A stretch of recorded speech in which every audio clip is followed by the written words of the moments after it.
we went to Memphis Barbecue Company, and I always say it's some of the best barbecue in Memphis.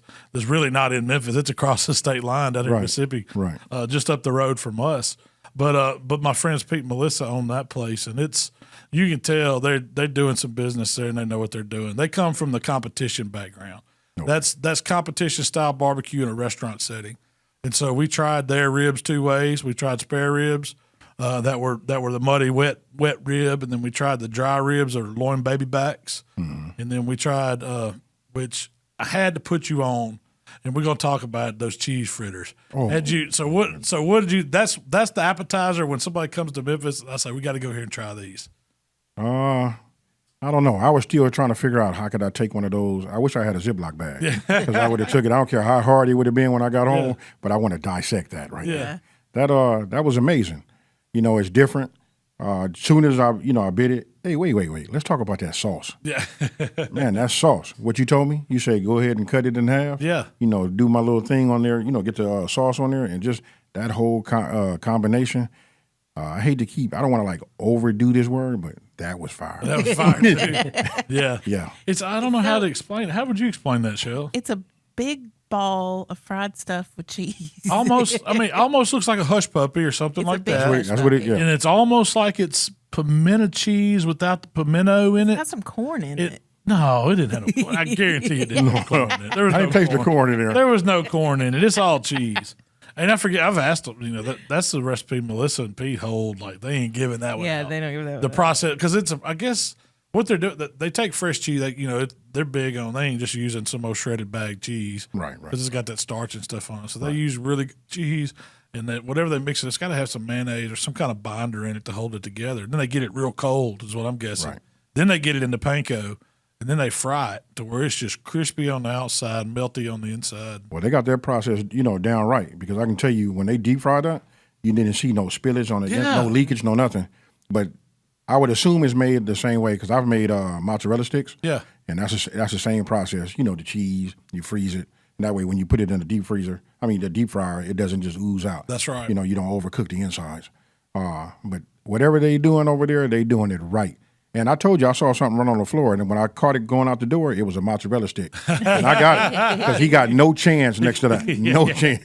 He just tucked his tail and ran. He tucked his tail and gone. So we tried a couple sides there, too. We had the spaghetti, the barbecue spaghetti there. It was different. Yes, it was different. You're going to find different versions of barbecue spaghetti at Memphis. Just about all the restaurants have them. But they started that because there was this one restaurant years and years and years ago. Everybody was doing bean slaw, potato salad. He wanted something different. So he come up with the barbecue spaghetti idea, and it just stuck in Memphis. So you see it at restaurants. Sometimes, like the two we had didn't have meat in it. Right. They were just, it's basically like noodles and a barbecue-type sauce. And it's about the flavor. The Cozy Corner one reminded me almost of something you might see on a Asian menu because that noodle was more like like a lo mein style noodle or something that was just sauce, but it wasn't dripping in sauce. Now the Memphis barbecues was like a spaghetti sauce, like you might make at home. It just had those barbecue notes to it. It had the sweetness, it had the barbecue sauce and flavor.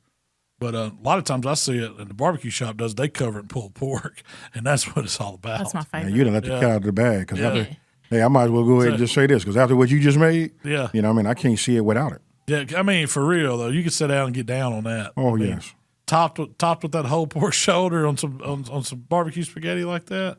You guys got a napkin? I need to wipe my mouth. But that was the 3 spots we hit, and we did have banana pudding there too. And you said you weren't. Did you say you serve banana pudding at your restaurant? But you're not a big banana pudding fan. I'm not a big banana pudding fan, but the banana pudding that I do serve, I like that too. But this right here, again, fire. I did like if you checked our Instagram feed out yesterday, Tyler put up pictures of what all we saw and did and eat, and the last one was that banana. They served it in a big goblet. Like, have you ever been to a Mexican restaurant? They got the big monster margaritas. Yeah, that's what that was served in. It was good. Yes, it was. It wasn't as good as yours, Shell. you got them beat on the banana pudding. I don't know if they had as much cream cheese in theirs as you put in yours. That's a secret to our banana pudding. She puts cheese in banana pudding. Well, I'm going to say this right now. It might not be a secret no more. You know what I mean? Because you got to remember, I cook now. I listen to everything. Oh, no. Throw you some sweetened condensed milk and some cream cheese and banana pudding. Oh man, it I don't takes know it if to another anybody level. else says that, but Yeah, no, it belongs. It does belong. You can leave out the bananas for me. I don't even need the bananas. I just like the pudding. I like banana-less banana pudding. Yeah. So after we spent all day doing that. I don't know about you, but I was down for the count. I had to go home and lay down for a little bit after we ate all that. Well, let me just say this. It's been a long time since I just ate one time a day. You know what I mean? When we were done at about 3:30, that was it for me. I didn't eat again until this morning. Do you count that as one time? Because we ate. We pretty much ate from 11 to 3. That's true.